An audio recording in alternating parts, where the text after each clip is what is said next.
कभी सोचा है कि क्या कोई माँ मरने के बाद भी अपने बच्चे को ढूंढ सकती है? बेलपुर गांव की ये कहानी कुछ ऐसी ही है। दिन के उजाले में तो ये एक आम सा गांव लगता है, लेकिन जैसे ही सूरज ढलता है, यहाँ खौफ का साया मंडराने लगता है। और ये ही वो सवाल है जो बेलपुर के डरावनी रातों में गूंजता है।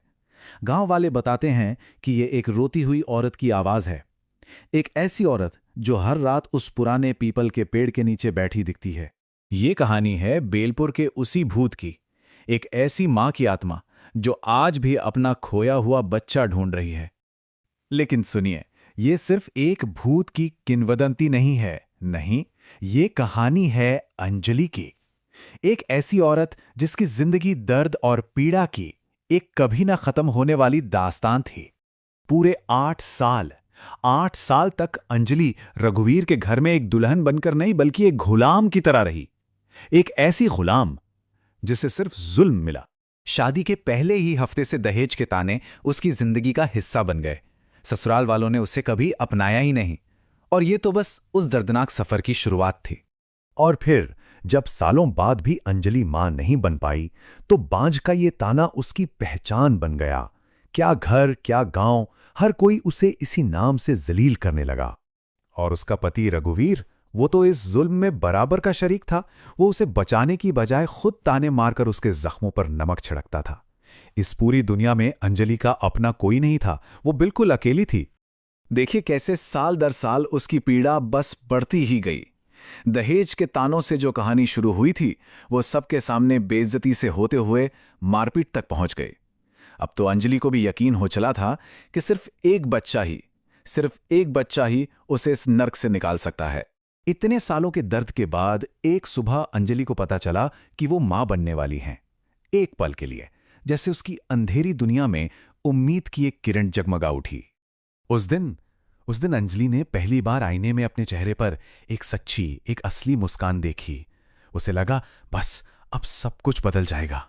ये बच्चा सिर्फ खुशी नहीं, बल्कि उसकी आजादी की चाबी था। लेकिन ये खुशी पल भर में ही बिखर गई। जब उसने ये खबर अपनी सास को दी, तो उनके ठंडे जवाब ने उसका दिल तोड़ कर रख दिया। यह साफ था, अंजलि उनके लिए सिर्फ और सिर्फ एक वारिस पैदा करने का जरिया थी। गर्भवती होने के बाद भी जुल्म कम नहीं हुआ, बल्कि और बढ़ गया। उसे बासी रोटी और दिन रात का काम मिलता रहा। उसका शरीर कुपोषण से टूट रहा था, जबकि उसके अंदर एक नई जिंदगी पल रही थी। और अब कहानी उस काली रात पर पहुंचती है जहां सब कुछ खत्म हो गया। डॉक्टर के यहां से लौटी थकी हारी अंजलि को खाना परोसने में बस थोड़ी देर हो गई, और यही छोटी सी बात उसके मौत का कारण बन गई। ससुर ने गुस्से में थाली फेंक दी, और फिर नशे में धुत रघुवीर ने उसे बेरहमी से पीटना शुरू कर दिया। वो अपने अजन्मे बच्चे की दुहाई देती रही, चीखती रही, पर उसकी आवाजें उस घर की दीवारों में ही दबकर रह गई। उनकी दरिंदगी यहीं खत्म नहीं हुई। उन्होंने अंजलि की मौत को छिपाने के लिए एक बहुत ठंडे दिमाग से योजना बनाई। कोई अफसोस नहीं, कोई डर नहीं, बस अपने गुनाहों को दफनाने की एक घिनौनी साजिश। 3 दिन तक उस घर में मौत का सन्नाटा पसरा रहा, और फिर चौथी रात को उसी घर से एक बच्चे के रोने की रहस्यमयी आवाजें गूंजने लगी। वो घर अब उन तीनों कातिलों के लिए एक जेल बन चुका था। हर रात उनके लिए एक नई सजा लेकर आती थी। अंजलि की मौजूदगी का खौफ उन्हें सताने लगा था, और इसी डर ने उन्हें एक ही कमरे में कैद होने पर मजबूर कर दिया। और फिर वो आखिरी रात आई। बंद दरवाजे के बावजूद एक बर्फीली हवा कमरे में घुस आई। घने अंधेरे में अंजलि की आत्मा खड़ी थी, और उसने अपना वही सवाल पूछा। सुबह जब दरवाजा तोड़ा गया, तो तीनों की लाशें मिली।